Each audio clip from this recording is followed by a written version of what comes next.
In today's video, social media exploded after Meter Peter MMA shared a photo claiming Ilia Topuria's ex-wife appeared on a UK rapper's Instagram story. Francis Ngannou and Jake Paul just declared war on each other, at least for now on Twitter. So you won't fight me? It was at this moment that he knew. He f***ed up. Nate Diaz says he's next in line to fight Jake. Della Maddalena is reportedly planning a big surprise for Islam Makachev, while Pimblett fires right back at the champ. Meanwhile, Coach Khabib wasn't happy with his team in training today, and Dana White just dropped a serious warning about fight fixing. Really? So without any further ado, let's get started. Nate Diaz claims he'll be the next opponent for Jake Paul, whose fight with world boxing champion Gervonta Davis recently fell apart. Diaz posted a photo from their first fight and wrote, "Fight accepted. You're dead." As you know, Nate and Jake already faced each other back in August 2023, where Paul won by decision. Diaz later blamed his loss on a shoulder injury and even admitted he went on a 4-week party binge before the fight. Still, Diaz insists he actually won that night. Jake Paul and his promotion company, Most Valuable Promotions, haven't confirmed if a rematch is really happening. Also, a heated exchange broke out on social media between Jake Paul and Francis Ngannou after Francis turned down Jake's offer to replace Gervonta Davis. To fight Jake, I'm like, what? I'm like, who's Jake? I was so confused. I'm like, no bro, come on. Don't disrespect me like that. Jake accused Francis of being a coward, writing, "Dear Francis, just admit you already got humiliated in boxing and you're afraid to lose to Jake Paul. I accept that. You're light work, my friend. Stuck in the mud." Of course, Francis fired back, warning Jake to watch his mouth. "Choose your words wisely, boy. I agree someone needs to discipline you for what you did to Mike Tyson. But stay in your lane." Paul replied, "My lane helped your lane. I spoke up for you over and over again. No more." Look at yourself in the mirror. God don't like ugly. Maybe the truth is you're just a fake, holier-than-thou actor, and it's always been about you. Maybe use your platform to talk about the youth in your country instead of doing TMZ interviews like a con man to talk about me. Reality check, I sleep you in boxing, and John Jones does too. Francis answered, "You did speak up for me in the past, but we're still not in the same lane. Grow up and don't fall so low." But Daniel Cormier had a strong message for Jake Paul. Stay far away from Francis. Cormier said that unless you're someone like Anthony Joshua or Tyson Fury, you shouldn't even think about fighting the Predator. Cormier believes Francis still hits like a truck, and one clean shot could end the fight instantly. Jake Paul goes from fighting Gervonta Davis to calling out Francis Ngannou. Jake Paul don't want those problems. I can't say it any different. Jake Paul does not want any Francis Ngannou problems. He don't. He does not want those issues. While I think it's crazy and I credit him for doing that, and I'm surprised he did that, this could be a ploy. Him poking out his chest, saying, I want Francis. He don't want those Francis Ngannou problems. I don't care what Anthony Joshua did to Francis Ngannou. Jake Paul gets in there with Francis. Francis will knock his head off this planet. You don't want those Francis problems. I watched Francis put down Tyson Fury.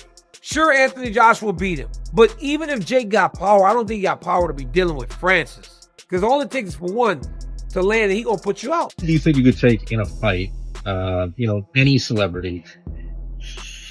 I mean, I've been having my eye on Francis Ngannou. I think that would be probably a pretty easy matchup. Oh my God! Hey, buddy. You were just talking about, he asked me, like, who do I love? Yeah. That was the question, right? That was the question. Yeah. No, you're saying who do I love? So you won't fight me? It was at this moment that he knew. He f***ed up.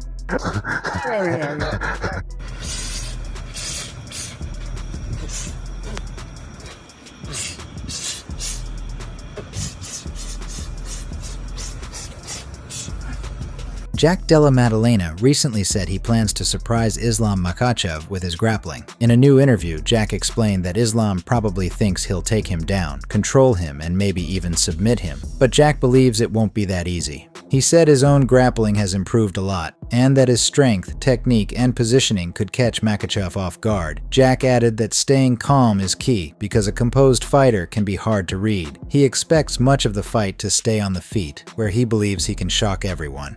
On the feet, I believe we'll be spend a lot of this fight on the feet, and I'll be able to surprise him. Yeah, I think a lot of people look at it as like a striker grappler, but it's not really. Like, Islam's more than just a grappler. Like, he's a strong all-round. Obviously, he's one of the best MMA guys. I think a lot of people just think he'll be able to hold me down. I think I got some tricks to get up. I don't think he can keep you down. Even if you hit the ground, like I said, your butterfly guard, but I think it's the urgency. Yeah. You're just like, nah, it's like the floor's lava. But on the feet, I might be biased, but I love him things. And again, you throw some leg kicks, you know, but for me, it's just a body shot. And the way you slog people, you're not scared to get hit or slip a punch to rip one back. Yeah. You know what I mean? Are you going to call your shot and say who you want next, or just... Nah, they can come to me, right? Yeah. The king. Yeah. I love it. But Bilal Muhammad believes Makachev would beat Maddalena. Bilal respects Jack's striking, but he's confident that Islam's wrestling and control would be the difference. For me, breaking down this fight, stylistically, obviously trained with Islam, fought Jack.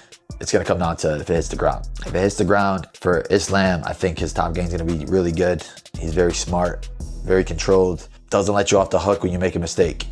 I think if Islam comes out wrestling right away and forcing that takedown right away, making that work, it's going to be a long night for Jack. So for me, with this one, I think I'm going to pick Islam in this fight to win it. And if it goes to the ground, I think it'll be a finish. Paddy Pimblett fired back at Islam Makhachev. He said Islam recently questioned who Paddy had beaten, and Paddy reminded him he earned his title shot after beating Bobby Green. I hope JDM absolutely punches his little head in. Yeah, I hope JDM batters him. I think JDM's a much better boxer, and if he can keep it on the feet, then he will absolutely batter him, and I hope he does. Islam was chatting pony the other day, saying who have I beat when he got a title shot at lightweight off beating Bobby Green, someone who I beat faster than you little bum. So how about that one, Islam? Get back down to lightweight and I'll punch your head in as well. As for Makachev, he just can't stop messing with his teammates. During training, Islam somehow managed to trap poor Rizvan with absolutely no way out.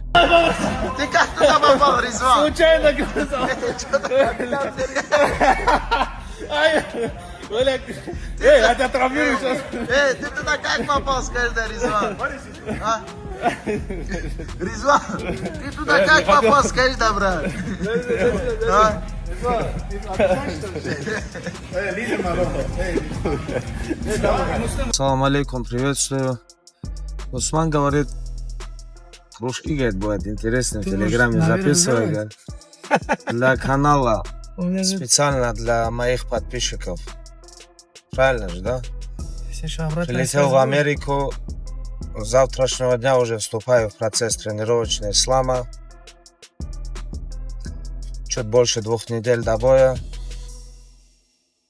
И посмотрим, как обстановка у него в зале. Но Усман говорит, все нормально, говорит. Да? Сегодня как раз вечером отдохнули, завтрашнего дня мы к твоей тренировке готовы.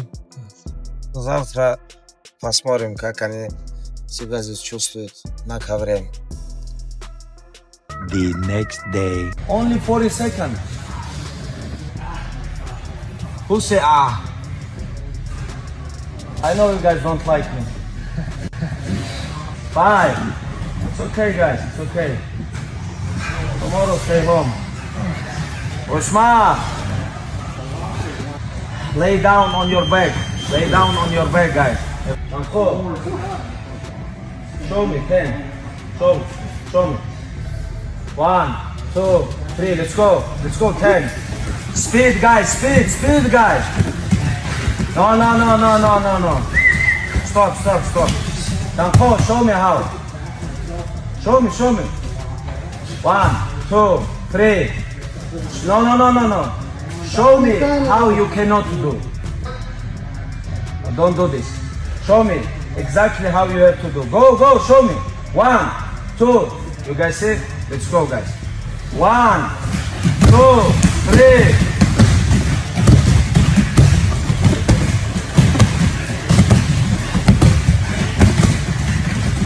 But Khabib isn't just giving commands in the gym. He's still working hard like everyone else. That's why he's in such incredible shape. А сегодня под пресс попал новый новоиспеченный чемпион, tough enough, черный пояс по бразильскому джиу-джитсу. О, как он засветился, Хабиб, когда я снимать начал, прикинь.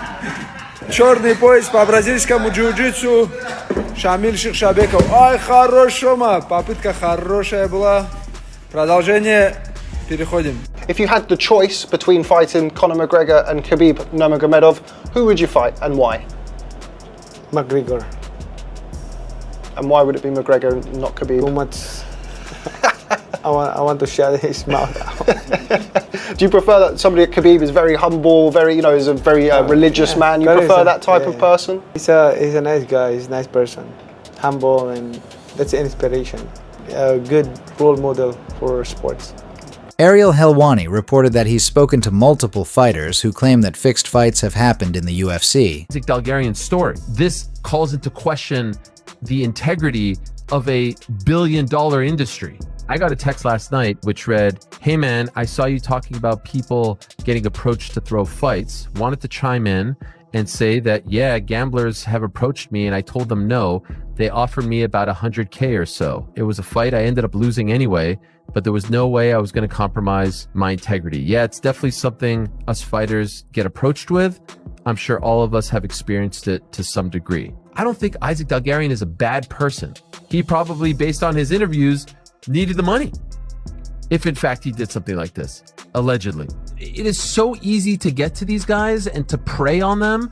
And quite frankly, I just have a hard time believing that more of this isn't happening, and it hasn't happened. I'm not talking about the failed attempts. I'm talking about, like, we have watched fixed fights. As we are speaking right now, I get a text. I can tell you a fight that I am 100% certain was thrown and 2 others that were attempted. Oh, man. To me, that's scary. That's not good for the sport. These on-the-record and off-the-record accounts raised alarm bells and added more fuel to the discussion. Dana White also reacted to fighters coming out and saying they've been offered money to throw fights. In a recent interview with TMZ Sports, Dana said, "Anyone caught fixing fights will be hunted down with the FBI and sent to prison." He said the UFC called the FBI as soon as they saw suspicious betting and that he'd already met with agents twice that day. White made it clear there's zero tolerance. "We will be your worst enemy," he said. He promised immediate action, full cooperation with investigators, and that anyone involved will face serious legal consequences.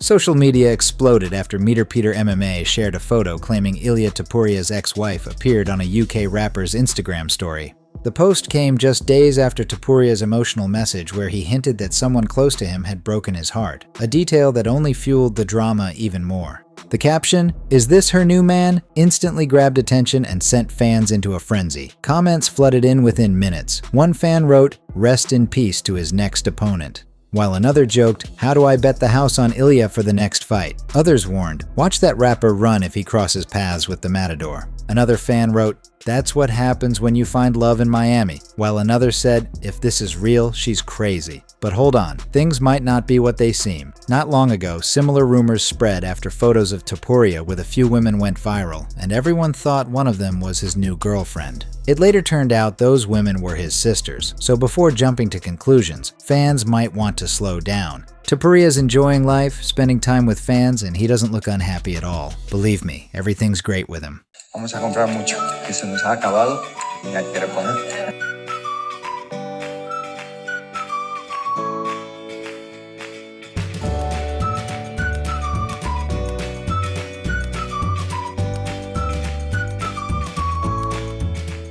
So what do you guys think? Let me know in the comments. Also, John Jones recently reacted to Tom Aspinall's performance, and his comments raised some eyebrows. Jones said he believes Aspinall's wrestling and jiu-jitsu are incredibly overrated. I feel as Tom's a great athlete, but I do feel like he's a one-trick pony. Talk to me about what you saw in his fight with Gane. I mean, because Gane looked like he was controlling the fight. With Cyril Gane? Yeah. I believe that his wrestling and jiu-jitsu is incredibly overrated. He has a beautiful 1-2. I got to learn a lot about his patterns in his last fight. Beautiful 1-2. That's really about it. He couldn't touch Cyril Gane at all. That's the way I felt. I felt like Gane was just getting warmed up. Gane's hands was down. He was shaking his shoulders, bouncing around. He was touching him. That jab. He busted him open. I think Tom was looking for a way out, and he took it. He needs to change his game plan.